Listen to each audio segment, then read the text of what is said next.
से दुर्लभ सबसे उत्तम शरीर मनुष्य शरीर है, क्योंकि इसके अंदर वो आध्यात्मिक शक्तियां हैं जो किसी दूसरे शरीर में नहीं। आध्यात्मिक और मानसिक शक्ति का यह भंडार हर मनुष्य शरीर में होता है, भले ही वो शरीर ऊंची जाति का हो या नीच जात का हो, किसी रंग या किसी नस्ल का हो। प्रकृति उसमें भेदभाव नहीं करती। इसीलिए हर मानव शरीर को मुक्ति का द्वार कहा जाता है। शरीर के मुख्य केंद्रों में निरंतर इस शक्ति का स्पंदन होता रहता है। जब तक उसे जगाकर अपने काबू में न किया जाए, उसका कोई फायदा नहीं, वो बेकार चीज है। वैसे ही जैसे किसी कंजूस के घर भंडार तो भरे हों और वो भूखा बैठा रहे। हर मानव शरीर में इस शक्ति के 7 केंद्र होते हैं जो योगाभ्यास द्वारा जागृत किए जा सकते हैं। मैं तुम्हें अपने शरीर में ये 7 चक्र दिखाता हूं।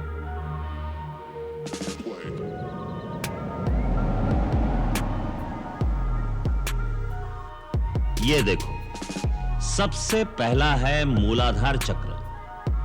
ये इस शक्ति का निवास स्थान है। यहां जिस रूप में यह शक्ति निवास करती है उसे कुंडलिनी भी कहते हैं।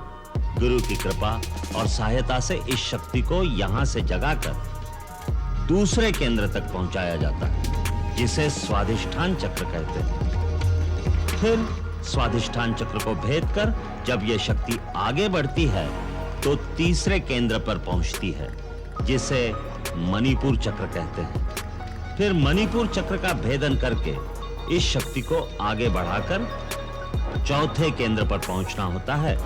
इसे अनाहत चक्र कहते हैं। यहां से विशुद्ध चक्र और फिर यह शक्ति अज्न चक्र को जागृत करती है।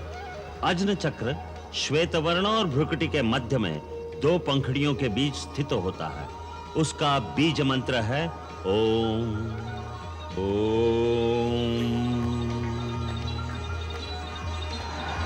यदि इस परम शक्ति का दुरुपयोग किया जाए या इसमें कोई भूल की जाए तो यही शक्ति बेकाबू हो जाती है, जिससे साधक भटक जाता है और भटका हुआ साधक खतरनाक होता है। वो इस शक्ति से दूसरों का भी नाश कर सकता है और अंत में यही शक्ति उसका भी नाश कर देती है। इसलिए यह आवश्यक है कि गुरु की आज्ञा और सहायता के बिना यह अभ्यास न किया जाए।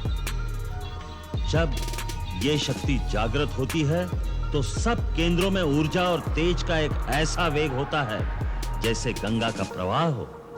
उसका तेज कई सूर्यों की तरह प्रकाशमान होता है। कुंडलिनी जब आगे बढ़ती है तो साधक को चेतना की अलग-अलग परतों का अनुभव होता है, यहां तक कि जब वो छठे चक्र का भेदन करके सहस्रार तक पहुंचती है तो योगी पूर्ण समाधि में लीन हो जाता है। जहां रोशनी ही रोशनी है, प्रकाश ही प्रकाश है, वहां पहुंचकर एक अलौकिक आनंद की अनुभूति होती है, जहां मानव की चेतना आदि और अंत की सीमाओं को पार कर जाती है। वो परम चेतना की परिसीमा है, जहां तीनों काल और समस्त लोक उसके सामने प्रकाशित हो जाते हैं।